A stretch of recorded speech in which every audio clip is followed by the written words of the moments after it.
there is one place in Ukraine which is known to almost everyone in the world. You can find numerous media releases, documentaries, even songs or video games. This place is Chernobyle. Dear ladies and gentlemen, let me share you the story.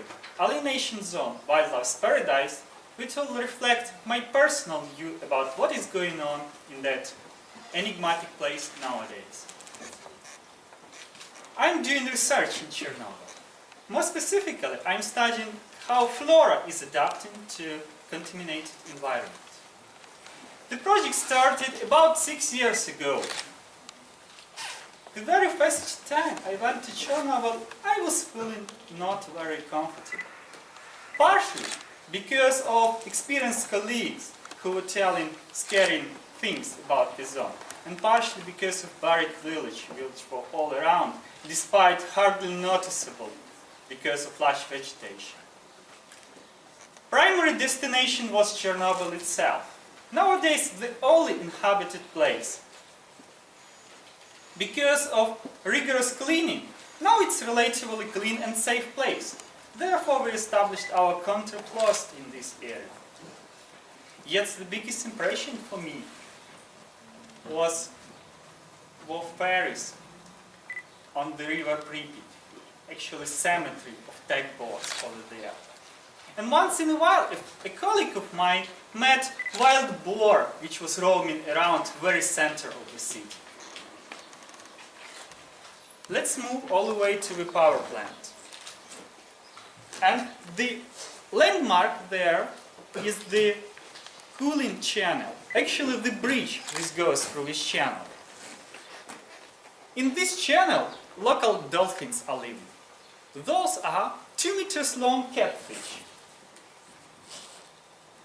These creatures, after years of rigorous training, became literally jumping, trying to catch bread, which is generously provided by power plant workers. I was feeding these unusual pets also. Let's move to the nearby city Pripyat. At the time of a disaster, this was the youngest city in Ukraine. Roughly 70,000 people were living there, and the city has modern infrastructure. The most known place here is never started Ferris wheel in the central amusement park. And now this city is hardly visible from cosmos because of the trees, which are almost as high as the city's skyscrapers.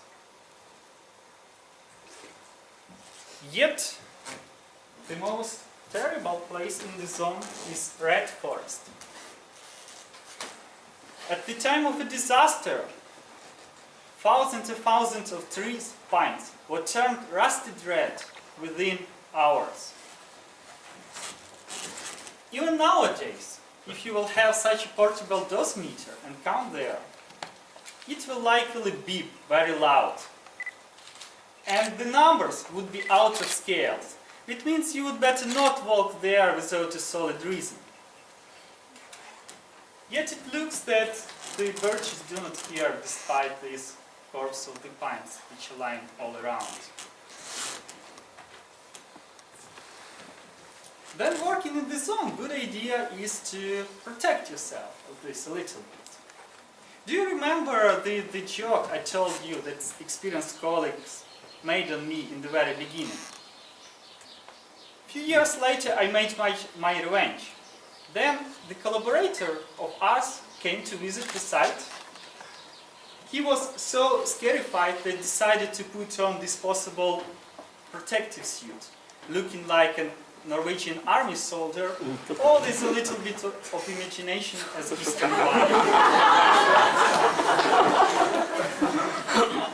Actually, we are growing the crops, which you can see on the background in this site, in order to find out how plants are adapting to such harsh environment.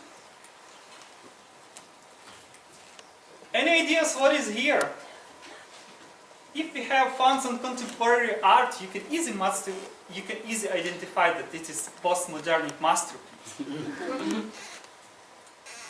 But the truth is that this is the result of our experiment.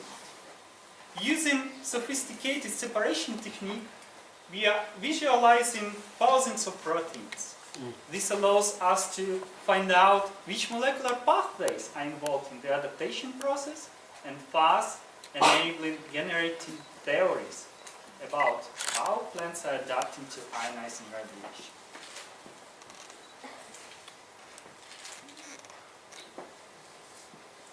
The conclusion to this story is that you would hardly meet a three-headed wolf in this area, although radiation level is still pretty high. And known enemy is perhaps better than unknown friend. Madam Toastmaster?